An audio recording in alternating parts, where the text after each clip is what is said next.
দশম শ্রেণীর ভৌতবিজ্ঞানের ক্লাস শুরু করব। ছাত্রছাত্রীরা, আমি বিগত ক্লাসে গ্যাসের আচরণ এর মূল বিষয়গুলি নিয়ে আলোচনা করেছি। বয়েলের সূত্র, চার্লসের সূত্র, তাদের সমন্বয় সূত্র, এই বিষয়গুলি সম্বন্ধে বিস্তারিত আলোচনা করেছিলাম। আজকের ক্লাসে আমি মূলত এই অধ্যায়ের গাণিতিক সমস্যাগুলি নিয়ে আলোচনা করব। মাধ্যমিক পরীক্ষায় এই অধ্যায়ের থেকে গাণিতিক সমস্যা প্রায় প্রত্যেক বছরই আসে। তাই ভৌতবিজ্ঞান বিষয়ে ভালো নম্বর পেতে গেলে এবং এই অধ্যায়ের উপর নিজের দখল রাখতে গেলে গাণিতিক সমস্যার সমাধান সকলেইকেই করতে হবে। যে কারণে আমি বেশ কিছু গাণিতিক সমস্যা নিয়ে আলোচনা করব, যার অধিকাংশই বিগত বছরগুলিতে পশ্চিমবঙ্গ মধ্যশিক্ষা পর্ষদের মাধ্যমিক পরীক্ষায় এসেছিল প্রশ্ন হিসাবে। আমি মূলত আজকের ক্লাসে সেই ধরনের সমস্যাগুলো নিয়েই আলোচনা করব। গাণিতিক সমস্যা ও সমাধান, কিছু গাণিতিক সমস্যা এবং তার সমাধান নিয়ে আলোচনা হবে। প্রথমেই গাণিতিক সমস্যার সমাধানের আগে আমরা মূল বিষয়গুলির ওপর আরও একবার আলোকপাত করি।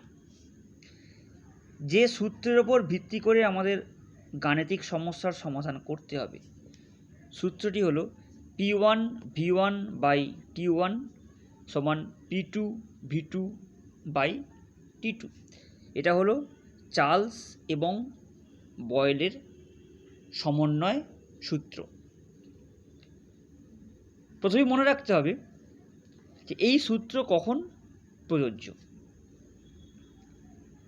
নির্দিষ্ট ভরের ক্ষেত্রে, অর্থাৎ কোনো নির্দিষ্ট আদর্শ গ্যাসের স্থির ভরের ক্ষেত্রে আমরা এই সূত্রকে প্রয়োগ করতে পারব। কারণ বিগত ক্লাসে আমি আলোচনা করেছিলাম যে চার্লসের সূত্র এবং বয়েলের সূত্র দুটো ক্ষেত্রেই কিন্তু গ্যাসের ভর ধ্রুবক রাশি। তাই গ্যাসের ভর পরিবর্তনশীল হলে তাদের সমন্বয় সূত্র কিন্তু আমি প্রয়োগ করতে পারবো না। এবং পরবর্তী বিষয় হলো বিভিন্ন আদর্শ গ্যাসের স্থির মোল সংখ্যার ক্ষেত্রে আমরা প্রয়োগ করতে পারব। এবং এর যে স্পেশাল কেসগুলো হলো, যদি উষ্ণতা স্থির হয়, অর্থাৎ T1 এবং T2 সমান, সেক্ষেত্রে কিন্তু হয়ে যাবে, দেখো এখান থেকে আমরা লিখতে পারবো যে P1 V1 সমান P2 V2। যদি উষ্ণতা স্থির হয় তাহলে আমরা সেক্ষেত্রে লিখতে পারবো P1 V1 সমান P2 V2। যদি চাপ স্থির হয়, অর্থাৎ স্থির চাপ, তাই P1 এবং P2 সমান, সেক্ষেত্রে হবে V1 বাই T1 সমান V2 বাই T2, যেটা হচ্ছে চার্লসের সূত্র। আগে ছিল বয়েলের সূত্র যখন তাপমাত্রা স্থির, এবং যখন চাপ স্থির তখন সেটা হচ্ছে চার্লসের সূত্র। এবং যদি স্থির আয়তনে পরিবর্তনশীল হয়, অর্থাৎ আয়তনটা স্থির থাকছে, চাপ এবং তাপমাত্রা পরিবর্তন হচ্ছে, অর্থাৎ V1 সমান V2, যদি আমরা মূল সূত্রে বসিয়ে দিই পেয়ে যাব P1 বাই T1 সমান P2 বাই T2।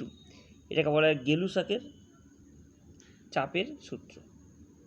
এই মূল বিষয়গুলোর উপর ভিত্তি করেই কিন্তু আমরা সমস্ত গাণিতিক সমস্যাগুলির সমাধান করব। আরও দুটি মূল আলোচ্য বিষয়, সেটি হলো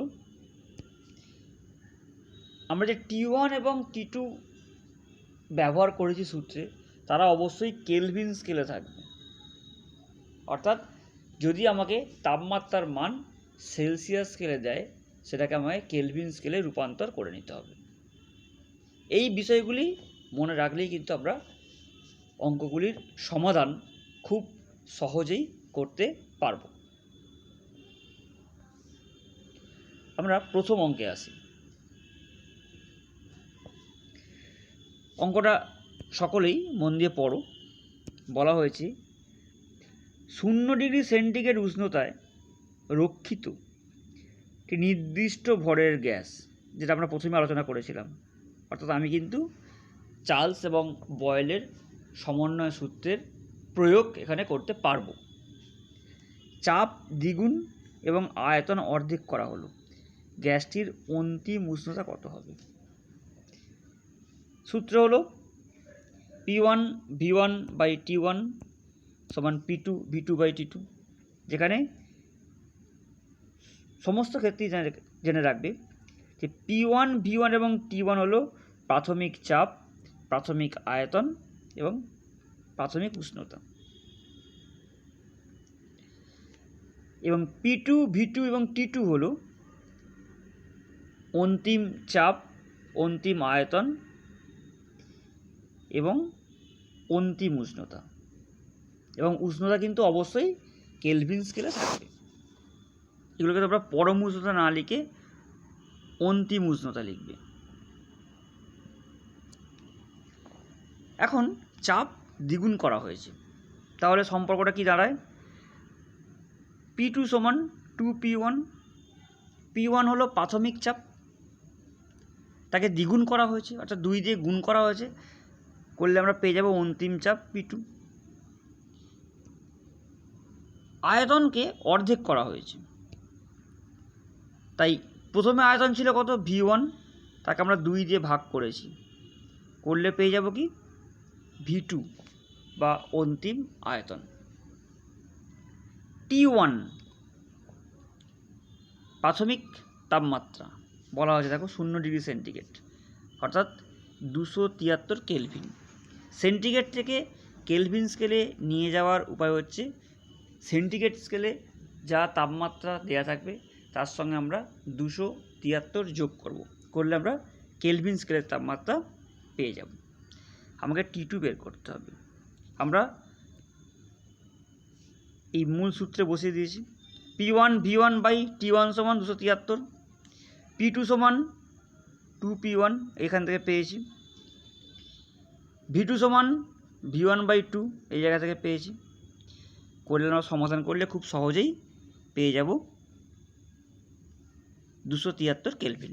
আমি তোমাদের সুবিধার জন্য আরও একবার ক্যালকুলেশনটা দেখিয়ে দিচ্ছি কীভাবে ক্যালকুলেশনটি করা হয়েছে।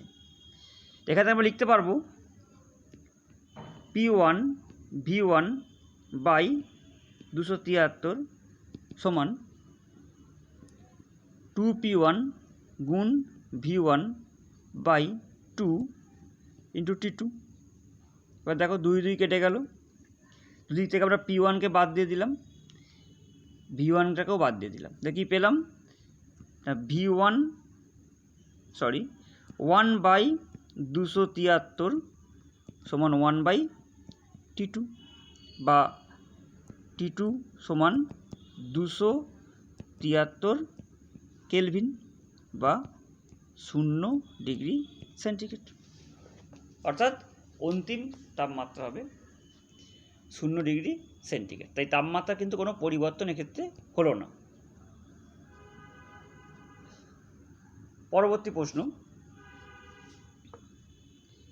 স্থির চাপে নির্দিষ্ট ভরের গ্যাসের তাপমাত্রা 0 ডিগ্রি সেন্টিগ্রেড থেকে বৃদ্ধি করে 546 ডিগ্রি করা হয়েছে। গ্যাসটির অন্তিম আয়তনের সঙ্গে প্রাথমিক আয়তনের অনুপাত কত হবে? অর্থাৎ আমরা সূত্র জানি P1 V1 বাই T1 সমান P2 V2 বাই T2। চাপ স্থির, অর্থাৎ P1 সমান P2, এখানে আমরা পেয়ে যাব V1 বাই T1 সমান V2/T2। দেখো T1 সমান কত হচ্ছে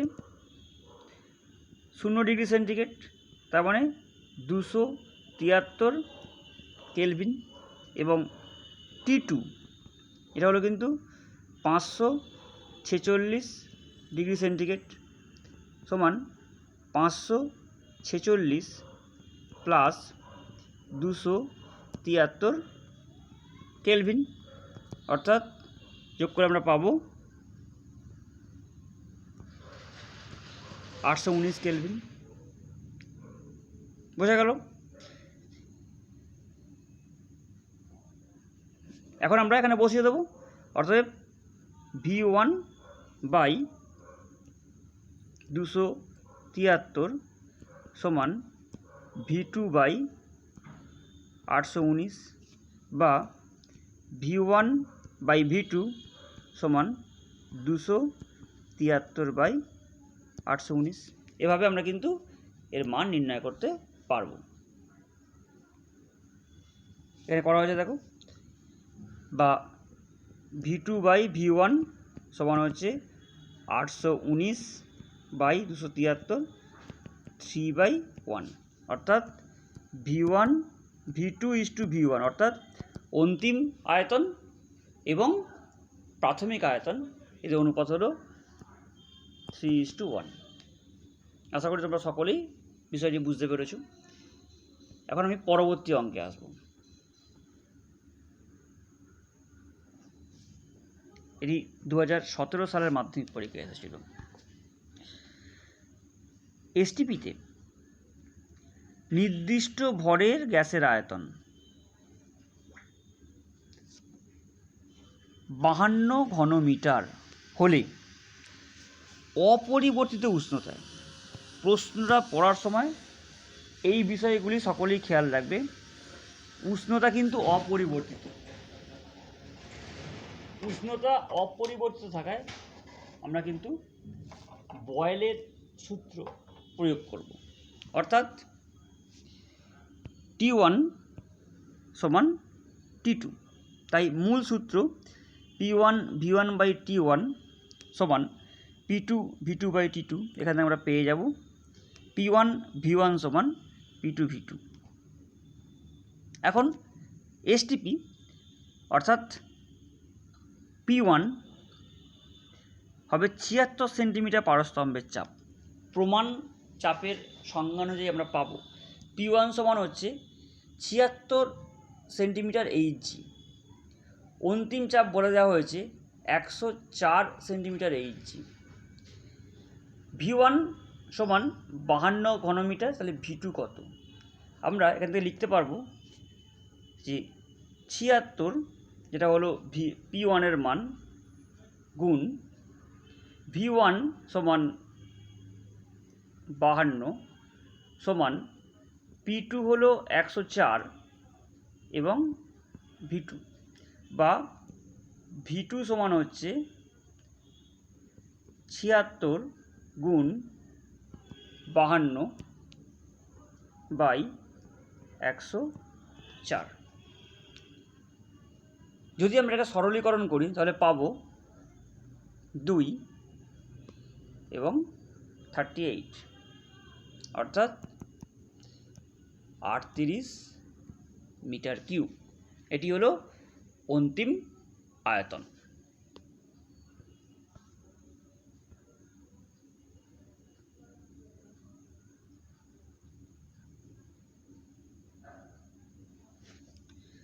পরবর্তী প্রশ্ন,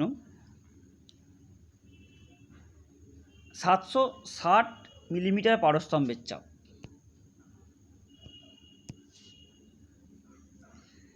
327 ডিগ্রি সেন্টিগ্রেড উষ্ণতায় একটি গ্যাস 80 লিটার আয়তন অধিকার করে উষ্ণতা স্থির দেখে, অর্থাৎ T1 সমান T2। চাপ বৃদ্ধি করা হয়েছে কত? 4 atm। গ্যাসের আয়তন কত হবে নির্ণয় করো। তাহলে আমরা মূল সূত্র কী পাই জানি, P1V1/T1 সমান P2V2/T2। এক্ষেত্রে বলা হয়েছিল উষ্ণতা স্থির, তাই T1 সমান T2, অর্থাৎ মূল আকার আমরা পেয়ে গেলাম P1 V1 সমান P2 V2। এবার দেখো P1 কত, 760 মিলিমিটার এইচজি। এটাকে আমরা যদি বায়ুমণ্ডলীয় চাপে নিয়ে আসি কী করবো না, 760 দিয়ে ভাগ করতে হয়, করে আমরা পাবো 1 অ্যাটমসফিয়ারিক প্রেসার বা 1 বায়ুমণ্ডলীয় চাপ। আর P2 কী করা হয়েছে দেখো অঙ্কে বলা হয়েছে যে চাপ বৃদ্ধি করে 4 atm করা হয়েছে, P2 হলো 4। আমরা বসে দিলাম যে P1 হলো 1, V1 হচ্ছে প্রাথমিক আয়তন 80, P2 হলো 4, V2-র মান আমার জানা নেই। এটা আমরা ঘুরিয়ে লিখতে পারবো, অর্থাৎ 4 গুণ V2 সমান 1 গুণ 80, বা V2 সমান হচ্ছে 1 গুণ 80 বাই 4 অর্থাৎ 20। এটা হলো কিন্তু V2 বা অন্তিম আয়তন। আশা করি তোমরা সকলেই বিষয়টি বুঝতে পেরেছো।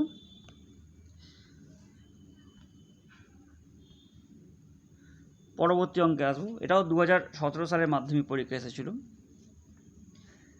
এসটিপিতে অর্থাৎ আগের অঙ্কের মতোই কোনো গ্যাসের আয়তন 100 সেন্টিমিটার কিউব বা 100 ঘন সেন্টিমিটার, উষ্ণতা অপরিবর্তিত রাখলে 50 সেন্টিমিটার পারস্তম্ভের চাপে গ্যাসটির আয়তন কত হবে।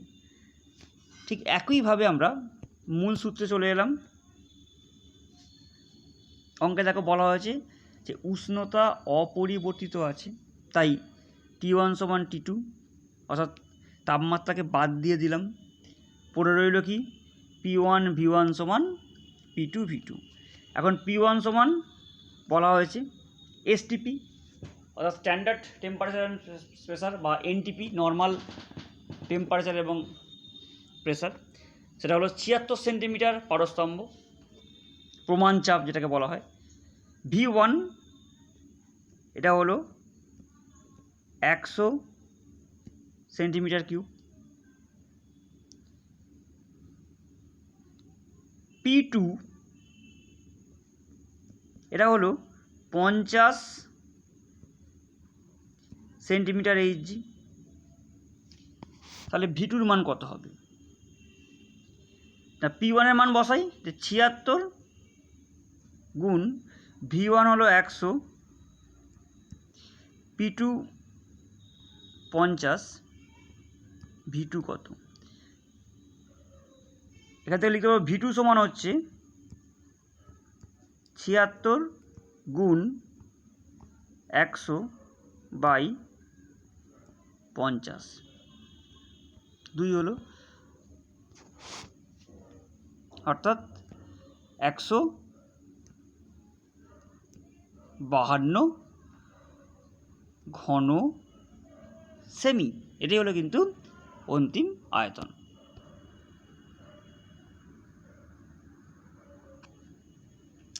নেক্সট প্রবলেম,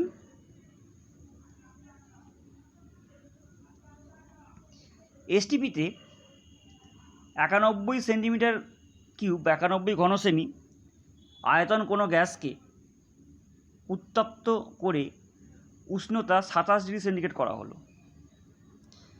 গ্যাসের চাপ অপরিবর্তিত থাকলে আয়তন কত হবে। অর্থাৎ এখানে চাপ হচ্ছে পরিবর্তন হবে না, তাই আমরা মূল যে সূত্র লিখে নিলাম যে P1 V1 বাই T1 সমান P2 V2 বাই T2।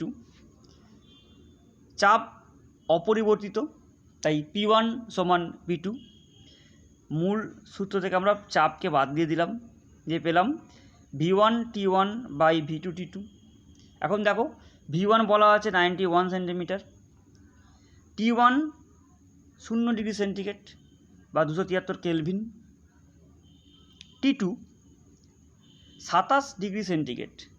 একে আমরা পরম শূন্য উষ্ণতায় নিয়ে আসবো বা পরম তাপমাত্রায় নিয়ে আসবো, অর্থাৎ 27 প্লাস 273 300 কেলভিন। এবার বসে দিলাম এখানে 91/273 সমান V2 বাই 300। এখান থেকে আমরা পাবো যে V2 সমান হলো 100। এখন আমি সকলের সুবিধার জন্য কিভাবে V2-র মান নির্ণয় করা হলো সেটা একটু আলোচনা করে দেবো। তবে যেটা করবে এখান থেকে কোনাকুনি গুণ করবে, অর্থাৎ V2 গুণ 273 সমান 91 গুণ 300 বা V2 সমান 91 গুণ 300 বাই 273 3 হলো এবং 300কে 3 দিয়ে ভাগ করলে হলো 100, অর্থাৎ V2 সমান 100 ঘন সেমি। আশা করি সকলেই বিষয়গুলি বুঝতে পারছো কীভাবে আমরা এই ধরনের প্রশ্নের সমাধান করতে পারবো। পরবর্তী প্রশ্ন, যেটা 2015 সালের মাধ্যমিক পরীক্ষায় এসেছিল। এখানে বলা হয়েছে একটি নির্দিষ্ট ভরের কোনো গ্যাসের 90 সেমি পারস্তম্ভের চাপে আয়তন হলো 500 ঘনসেমি। ওই উষ্ণতায়, অর্থাৎ উষ্ণতা এখানে পরিবর্তনশীল নয়, উষ্ণতা হচ্ছে অপরিবর্তনশীল, 60 সেমি পারস্তম্ভের চাপে গ্যাসটির আয়তন কত হবে? তাই আমরা কোনো নির্দিষ্ট গ্যাসের স্থির ভরের ক্ষেত্রে যে মূল সূত্র, যে P1 V1 বাই T1 সমান P2 V2 বাই T2,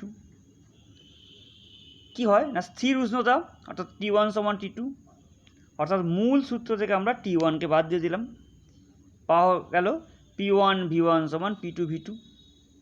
এখন P1 সমান 90 সেমি পারস্তম্ভের চাপ, V1 সমান 500 ঘনসেমি, P2 60 সেমি পারস্তম্ভের চাপ, V2 কত বসে দিলাম, মূল সূত্রে মানগুলোকে বসে দিলাম, দিয়ে আমরা খুব সহজেই V2-র মান নির্ণয় করতে পেরেছি। মূলত এই ধরনের গাণিতিক সমস্যাগুলি তোমাদের পরীক্ষায় থাকে। আশা করি তোমরা একাধিকবার এটাকে অনুশীলন করলে ব্যাপারটি বুঝতে পারবে। পরবর্তী অঙ্ক, 0 ডিগ্রি সেন্টিগ্রেড উষ্ণতায় কোনো নির্দিষ্ট ভরের গ্যাসকে স্থির চাপে, অর্থাৎ এখানে চাপ কিন্তু পরিবর্তনশীল নয়, উত্তপ্ত করে আয়তন দ্বিগুণ করা হলে গ্যাসটির অন্তিম উষ্ণতা কত হবে? তাহলে একই পদ্ধতিতে আমরা মূল সূত্রটি প্রথমে লিখে নিলাম, P1 V1 বাই T1 সমান P2 V2 বাই T2, চাপ স্থির অর্থাৎ P1 সমান P2, মূল সূত্র থেকে আমরা চাপকে বাদ দিয়ে দিলাম, পাওয়া গেল V1 বাই T1 সমান V2 বাই T2। এখন দেখো আয়তন দ্বিগুণ করা হয়েছে, অঙ্কে বলা হয়েছে যে আয়তন দ্বিগুণ করা হয়েছে, অর্থাৎ V2 সমান 2V1। প্রাথমিক তাপমাত্রা ছিল 0 ডিগ্রি সেন্টিগ্রেড, তাকে আমরা কেলভিন স্কেলে নিয়ে যাব, অর্থাৎ 273 প্লাস 0 273 কেলভিন। তাহলে T2 কত? আমরা মূল সূত্রে মানগুলোকে বসিয়ে দিলাম, দিয়ে আমরা খুব সহজেই পেয়ে যাব T2 হলো 546 কেলভিন, এবং তারপর তাকে আমরা আবার সেন্টিগ্রেড স্কেলে নিয়ে এসেছি। কী করব না, কেলভিন স্কেল থেকে সেন্টিগ্রেড স্কেলে আনতে গেলে আমাকে 273 বিয়োগ করতে হবে, তাই 546 থেকে আমরা 273 বিয়োগ করে দিয়েছি, যেটা পেয়েছি 273 ডিগ্রি সেন্টিগ্রেড। এটি হলো সেলসিয়াস স্কেলে পরম তাপমাত্রা।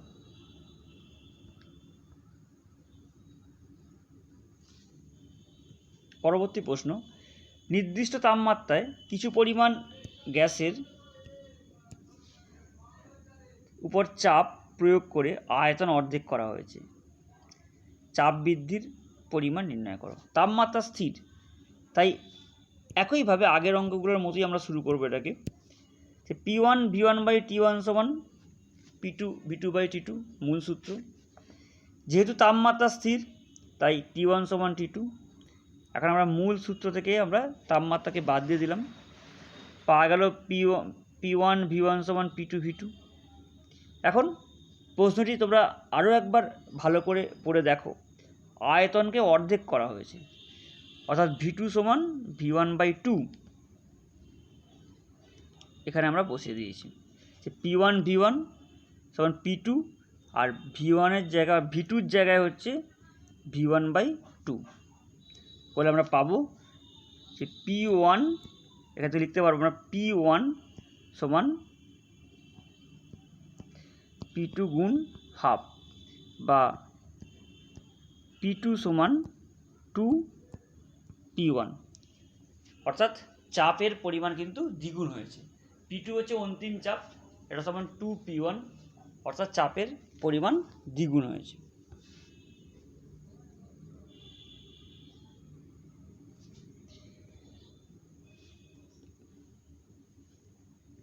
পরবর্তী প্রশ্ন, 0°C উষ্ণতায় নির্দিষ্ট ভরের কোনো গ্যাসকে উত্তপ্ত করলে চাপ এবং আয়তন উভয়ই দ্বিগুণ হয়, চূড়ান্ত তাপমাত্রা কত?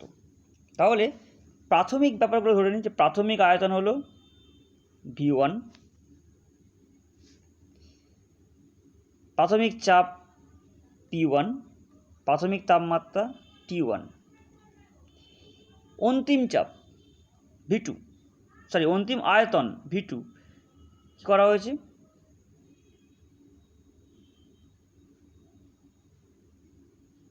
অন্তিম আয়তন আমরা জানি না, ভুল বলছি আমি, চাপ এবং আয়তন উভয়ই দ্বিগুণ করা হয়েছে, অর্থাৎ চাপ বেড়ে হয়ে গেছে 2P1, এটা হচ্ছে V2, এটা হচ্ছে P2,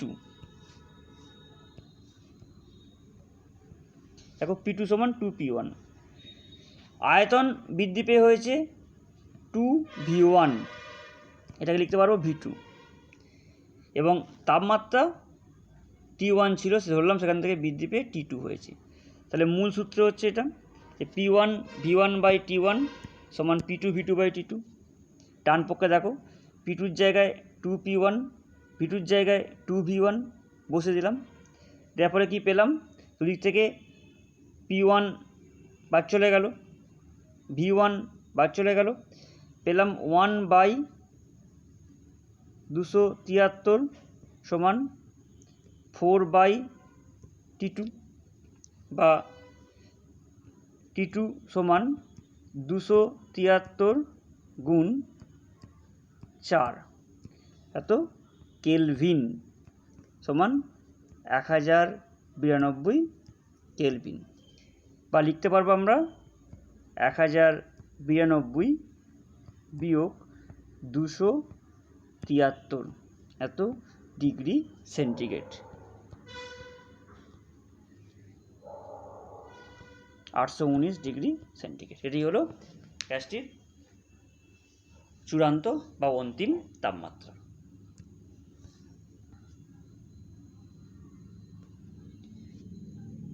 পরবর্তী অঙ্ক, 760 মিলিমিটার পারস্তম্ভের চাপে 0°C তাপমাত্রায় কিছু গ্যাসের আয়তন হলো 300 ঘনসেমি, একই চাপে এর আয়তন কত হবে? এই অঙ্কটা নিয়ে আমি আর খুব বিশেষ আলোচনা করলাম না, একটু আগেই আমি এই একই ধরনের অঙ্ক তোমাদের আলোচনা করে দিয়েছি। আশা করি সমাধানটি দেখলে তোমরা সকলেই বুঝতে পারবে। এখানেও আমরা মূল সূত্র P1 V1/T1 সমান P2 V2/T2, চাপ সমান, অর্থাৎ মূল সূত্র থেকে আমরা চাপকে বাদ দিয়ে দিয়েছি, পেয়েছি V1/T1 সমান V2/T2।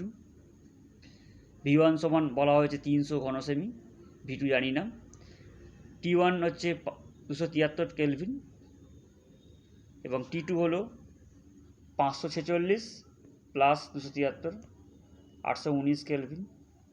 এখান থেকে আমরা খুব সহজেই V2-র মান নির্ণয় করতে পারবো।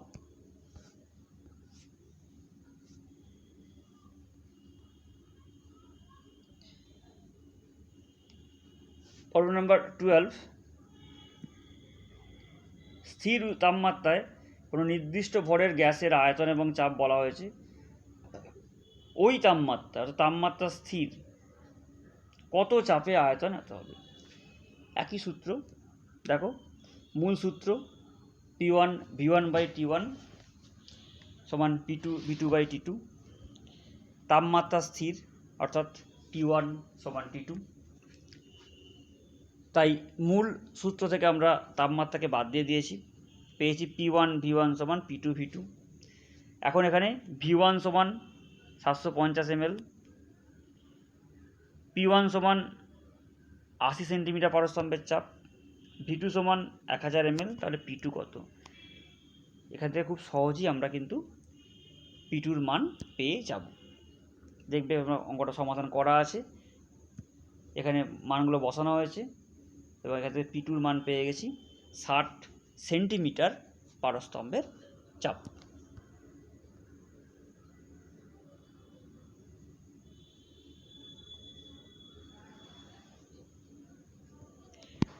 পরবর্তী প্রশ্ন, নির্দিষ্ট ভরের কোনো গ্যাসের তাপমাত্রা 27 ডিগ্রি সেন্টিগ্রেড, কত ডিগ্রি সেলসিয়াস তাপমাত্রায় ওই গ্যাসের আয়তন দ্বিগুণ হবে যদি চাপ অপরিবর্তিত রাখা হয়?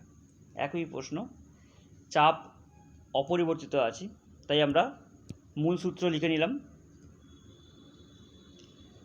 P1 সমান P2। একইভাবে মূল সূত্র থেকে পিগুলোকে বাদ দিয়ে দিলাম, অর্থাৎ চাপকে বাদ দিলাম, পাওয়া গেল V1/T1 সমান V2/T2। এখন T1 সমান 27 ডিগ্রি সেন্টিগ্রেড বা 27 প্লাস 273 300 কেলভিন। আয়তনকে দ্বিগুণ করা হয়েছে, অর্থাৎ V2 সমান 2V1। আমাকে T2-র মান বের করতে হবে। এখানে আমরা বসে দিয়েছি V1 সমান V1 রেখে দেওয়া হয়েছে, T1 সমান 300, V2 সমান 2V1, T2-র মান বের করতে হবে। দেখো কী হবে, এখানে দুদিক থেকে আমরা V1-গুলোকে বাদ দিয়ে দিলাম, তাহলে পেলাম 1/300 ইকুয়ালস টু 2/T2 বা T2 সমান হচ্ছে 300 ইন্টু 2 সমান 600 কেলভিন। সেখান থেকে আমরা 273কে বাদ দিলেই পেয়ে যাব 327 ডিগ্রি হলো অন্তিম তাপমাত্রা।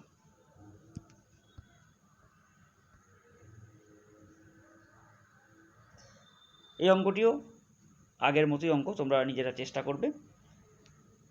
যদি সমস্যা হয় আমাকে ক্লাসের সময় বলবে, আমি বিষয়টি নিয়ে তোমাদের আলোচনা করে দেব। এখন দ্বিতীয় যে ধরন PV ইকুয়ালস টু nRT, এই নিয়ে আমরা দু একটা অঙ্ক আলোচনা করব। এনটাকে লেখা হয় ভর বাই মোলার ভর, অর্থাৎ M/W গুণ RT। কী ধরনের অঙ্ক আসতে পারে নিয়ে আলোচনা করি। 4 অ্যাটমসফিয়ারিক চাপে 300 কেলভিন উষ্ণতায় 8 গ্রাম হাইড্রোজেনের আয়তন কত হবে? দেখো PV সমান nRT, এখানে বলা আছে আর এর মান বলা আছে, অর্থাৎ আর এর মান থাকার অর্থই হচ্ছে আমাকে কিন্তু এই সূত্রটি প্রয়োগ করতে হবে। PV সমান W/M/RT। দেখো ভি জানি না, আমাকে বের করতে হবে। টি হলো প্রাথমিক তাপমাত্রা, সেটা বলা আছে 300 ডিগ্রি সেন্টিগ্রেড। ডাব্লিউ হচ্ছে গ্যাসের ভর বলা আছে, এম মোলার ভর বলা আছে, আমরা বসিয়ে দিলাম। এখান থেকে 4 গুণিতক ভি, ডাব্লিউর মান 8, এম এর মান 2, আর এর মান বলা আছে, টি এর মান বলা আছে। এখান থেকে আমরা সরল করে পেয়ে যাব ভি সমান হচ্ছে 24 ইন্টু 0.6 লিটার। অর্থাৎ যে ক্ষেত্রে আমার আর এর মান বলা থাকবে, গ্যাসের ভর বলা থাকবে, সেই সমস্ত ক্ষেত্রেই কিন্তু আমরা এই সূত্র প্রয়োগ করব। পরবর্তী প্রশ্ন, এনটিপিতে 0.112 লিটার কার্বন ডাইঅক্সাইডের ভর হলো 0.22 গ্রাম CO2 এর মোলার ভর। সূত্র পিভি সমান nRT। পি হচ্ছে 1 অ্যাটমসফিয়ার, টি 273 কেলভিন। এন হয় কি, ভর বাই মোলার ভর। দেখো ভর বলা আছে 0.22 গ্রাম, এম জানি না। আর এর মানও বলা আছে, যদি আর এর মান বলা না থাকে আর এর মানটা আমাদের মনে রাখতে হবে। করে আমরা মূল যে সূত্র এখানে বসিয়ে দিয়েছি, পি এর মান, ভি এর মান, এন বাই এন এর মান বসিয়ে দিয়েছি, এন এর মান হলো এটি, তারপরে আর এর মান এবং টি এর মান। এখান থেকে আমরা সরল করে কিন্তু এম এর মান পেয়ে যাব। আমি সকলের জন্য এম এর মানের বের করার যে পদ্ধতি সেটা দেখিয়ে দিই। এতে এম সমান হবে 0.22 গুণ 0.082 গুণ 273 বাই 0.112। এটাকে তোমরা সরল করবে, করলে আমরা পেয়ে যাব এম হচ্ছে 44 বা 44। আশা করি তোমরা সকলেই বিষয়টি বুঝতে পেরেছো। এই ধরনের অঙ্কগুলি তোমরা বাড়িতে অনুশীলন করবে, তাহলে আশা করি তোমরা সকলেই আগামী পরীক্ষায় এগুলির সমাধান করে আসতে পারবে।